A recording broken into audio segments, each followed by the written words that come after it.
Dee noticed him before anyone else. She was glad of that, held on to it. It made her feel special to have him to herself for a few seconds before the world around them skipped a beat and did not recover for the rest of the day. The playground was busy before school. Enough children had arrived early that games of jacks and kickball and hopscotch had begun, to be abandoned when the bell rang. Dee herself had not been early. Her mother had sent her upstairs to change her top for something looser, saying Dee had spilled egg on it, though Dee herself couldn't see any yolk. She'd had to run part of the way to school, braids thumping against her back, until the stream of students heading the same direction reassured her she was not late. She had gotten to the playground with a minute to spare before the first bell rang. There hadn't been enough time to join her best friend, Mimi, jumping double dutch with the other girls. So instead, Dee had headed to the playground entrance, into the building, where Mr. Brabant was standing with other teachers, waiting for the class lines to form. Her teacher had a short, angled haircut that squared his head and stood very straight. Someone told Dee he had fought in Vietnam. Dee was not the top student in class. That prize went to Prim Patty, but she liked to please Mr. Brabant when she could, enough to make him notice her, though she knew she was sometimes called a teacher's pet.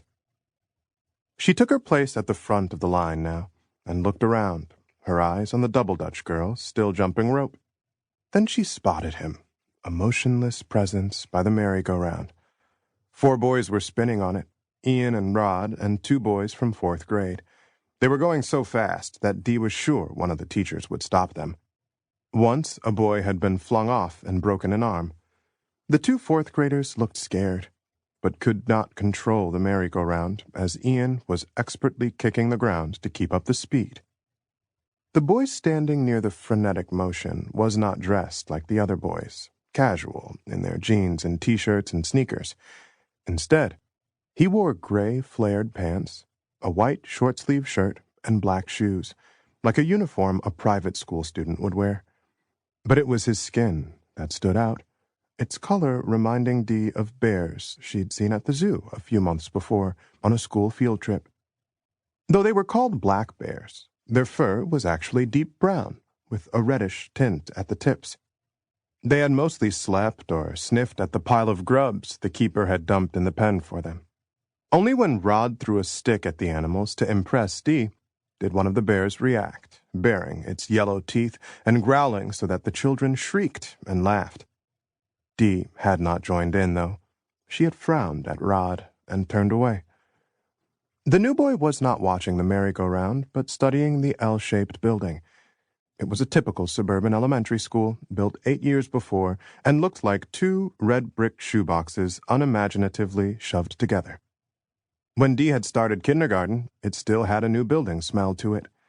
Now, though, it was like a dress she had worn many times, with its tears and stains and marks where the hem had been let down. She knew every classroom, every staircase, every handrail, every bathroom cubicle. She knew every foot of the playground, too, as well as the younger students' playground on the other side of the building. Dee had fallen off the swings, torn her tights on the slide, gotten stuck at the top of the jungle gym when she became too scared to climb down. Once, she had declared one half of the playground Girl Town, and she and Mimi and Blanca and Jennifer had chased away any boy who dared to cross the line. She had hidden with others around the corner near the gym entrance, where teachers on duty couldn't see them, and they could try on lipstick and read comics and play spin the bottle. She had lived her life on the playground, laughed and cried and had crushes and formed friendships and made few enemies. It was her world, so familiar she took it for granted. In a month, she would be leaving it for junior high.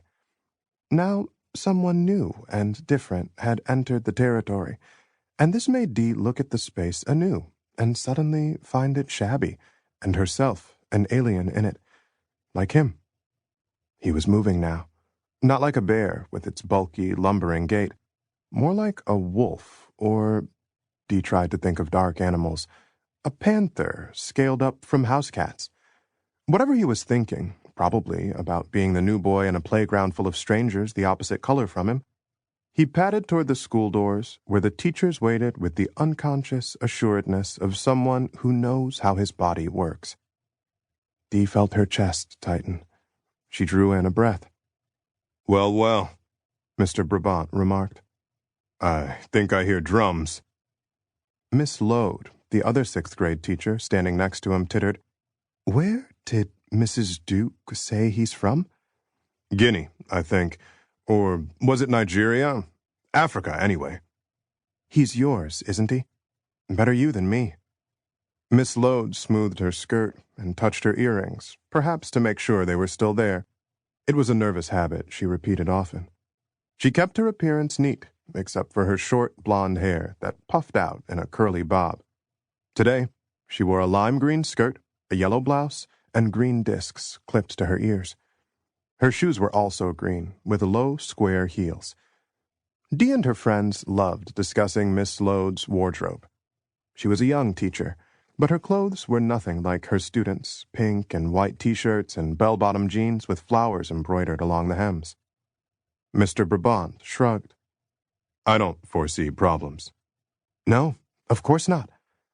Miss Lode kept her wide blue eyes fixed on her colleague, as if not wanting to miss any morsel of wisdom that might help her become a better teacher. "Do you think we should, well, say something to the students about him? About, I don't know, about him being different? To encourage them to welcome him?" Mr. Brabant snorted. "Take off your kid gloves, Diane. He doesn't need special treatment just because he's a new boy." "No, but... No, of course."